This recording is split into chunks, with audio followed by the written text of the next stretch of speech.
So you're doing rookie MX5 Cup Car Series races, and you're just finding the harder and harder you try, the more and more you're racking up incident points, and the further and further your safety rating goes, and the further and further you are from upgrading into your D-Class races to get out of this hellhole that are these rookie races with this first corner of constant dive bombing.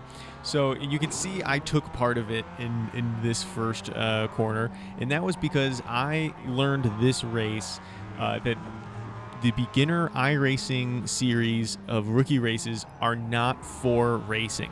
It isn't for trying to win. It isn't trying to get the best position you possibly can. It is simply for completing the 15 laps with as few incidents as possible.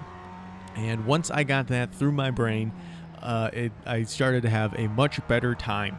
And it really doesn't compute, especially right off the bat when you start thinking about it, because you boot up iRacing, you want to get into as much intense racing as you can, even though you're a lowly level.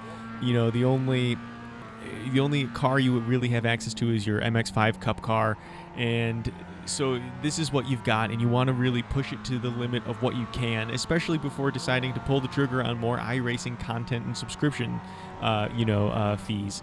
And you get into these iRacing races, MX5 Cup races at the rookie level, and you're expecting so much from iRacing, as you've heard the tale.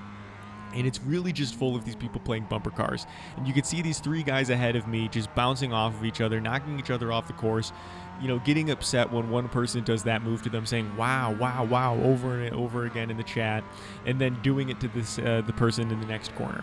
It's a frustrating endeavor, and it's one of those things where the harder and harder and harder you try, the more aggressive you try to race, the better and cleaner you try to race, maybe not the cleaner, but the more aggressive and the better placement you try to get in your race, the more damage and incident points you accrue. And it keeps you from really experiencing the real fun that iRacing has to offer. So since then, I've learned what the meta of the Rookie League racing is, which is to qualify as slowly as possible or to not run any qualifying laps at all, get through turn 1 in last place, watch everybody take each other out, and start picking up the pieces as people start flying off the track and coming to a crashing halt.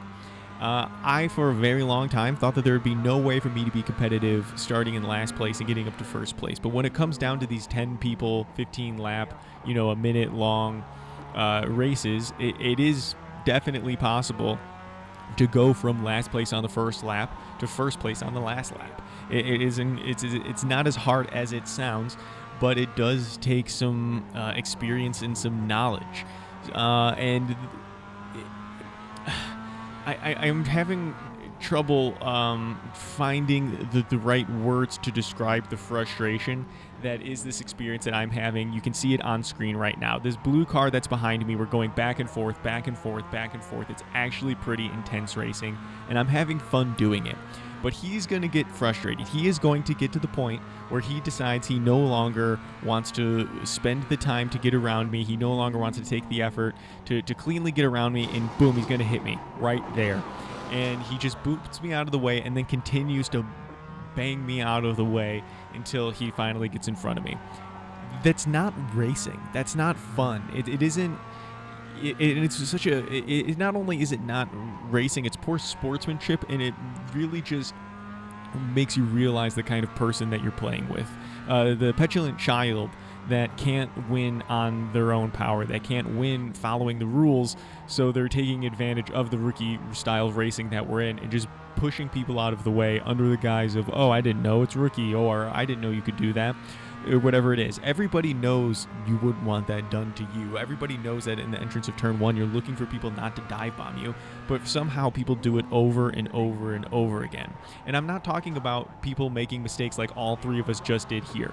All three of us just overdrove that corner and went out to the side. That is completely different than intentionally trying to get the inside, like the move that we just saw in front of us, where he took out this white car.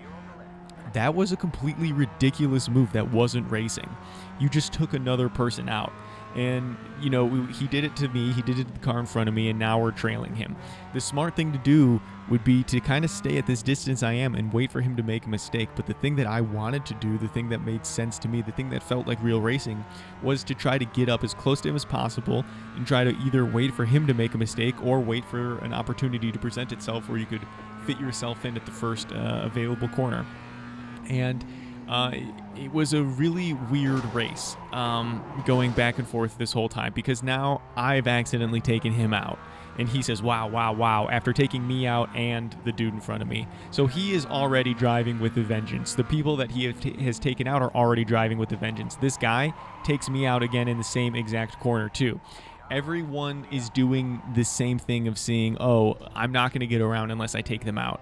And so you just have this experience where everyone is crashing into each other in turn one, whether it be because A, they think they need to get ahead, or B, because they've lost time getting taken out in turn one, so now they're over driving, and they're at this point where they're trying to make moves, they're trying to make passes, they're trying to make lap times and speeds that just aren't possible with the car to try to make up for what's already happened.